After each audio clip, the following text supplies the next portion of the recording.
if you can hear me, Mr. Alfred Tuah-Yeboah.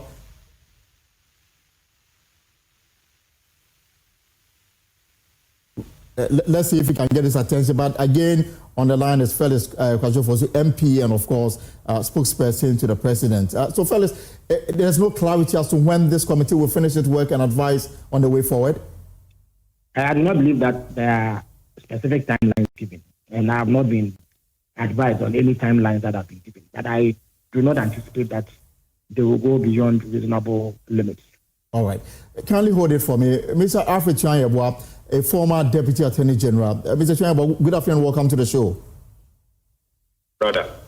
Great to have you here. So, the president has acted in accordance with the 1992 Constitution. He suspended the Chief Justice pending the final determination of the charges against her. First, let me pick your reaction to the latest development on this matter. All right, thank you very much. My initial comments are that I'm rather surprised at the suspension of the Chief Justice, even though the Constitution makes for such a step to be taken. I'm surprised because the President is not bound by the advice of the Council of State.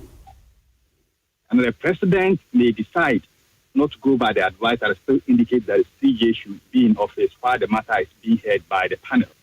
But that's the decision of the President. And I see the advice of the Council of State as being very poisonous. We have to be very careful the way we treat the head of any arm of government in Ghana. We have three main arms: the executive, legislature, and the judiciary. The expectation is that the Council of State will play a role in such a way that we can have a balanced chart. There are instances that they may want to advise the president to suspend the chief justice, but the ground should be so weighty and not hollow. I'm waiting carefully to know the ground. From what we have read, if these are the grounds from which they recommended that the chief justice was suspended pending the hearing of the matter, then I'm so much disappointed in that decision by the Council of State. But I'm curious to know, are you aware of the content of the petition for you to come to the conclusion that the president may be acting out of line? We have read part of it in the media, and I can assure you, those that is read in the media are not much different from what the CJ is going to be when she appears before the panel. If, for example, a lawyer appears in court, and that lawyer is disciplined by the Supreme Court, and the CJ is the person presiding over that matter, and you may want that to be a basis for the removal of a Supreme Court judge. I mean, posterity will be the bench judge. But I'm not saying that the president has not acted constitutionally, because the president has acted in accordance with Article 12 from 6 of the Constitution.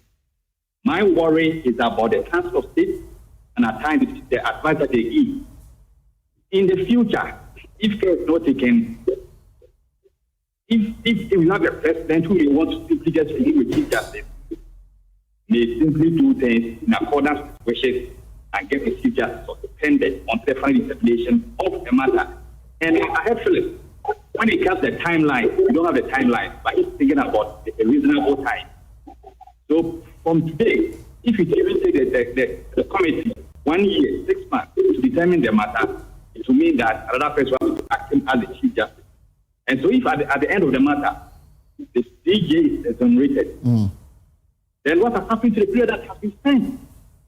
And the head of the judiciary, as a lawyer, is a very serious and delicate head. But from independence state, apart from coming from that we are told, in a way, remove a chief justice, quite different from what we have now. If you want to remove a chief justice, the grounds should be so serious, should be so grave, that if anybody gets to know the grounds, the person will say, oh, this one is our ground that we can use to remove a chief But justice. isn't it possible that the grounds, isn't it possible that the grounds upon which the Chief Justice is being taken through this constitutional process is grounded such that she has to face it? She has to face it.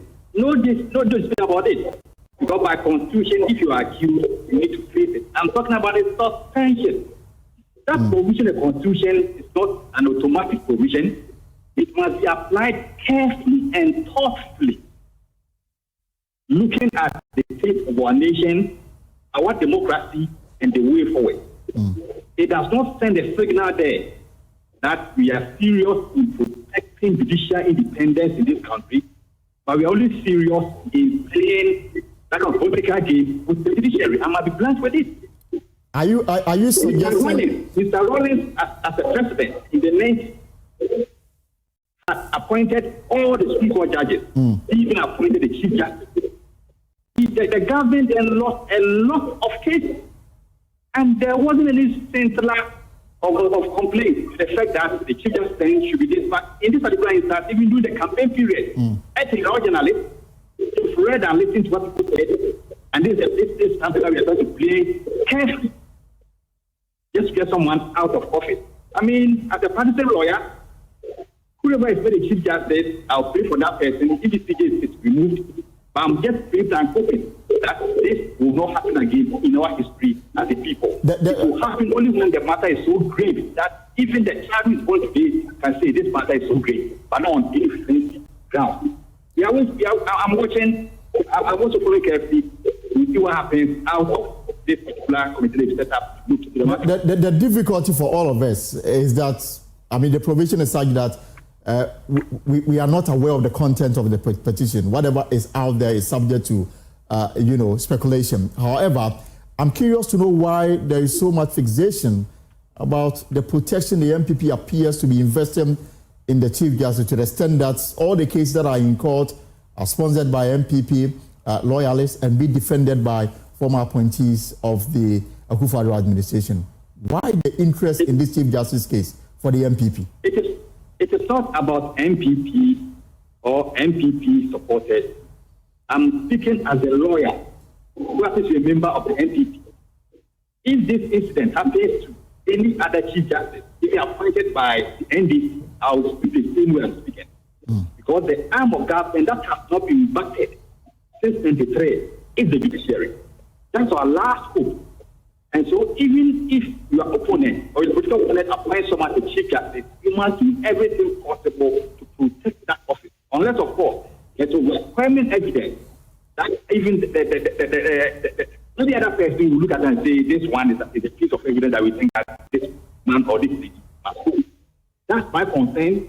That's my worry. I have practiced in the courts of Ghana. I appeal before the judges in Ghana. If care is not taken, the only arm of government left will be battered and going to the future will not be good for the country. All right, let me bring it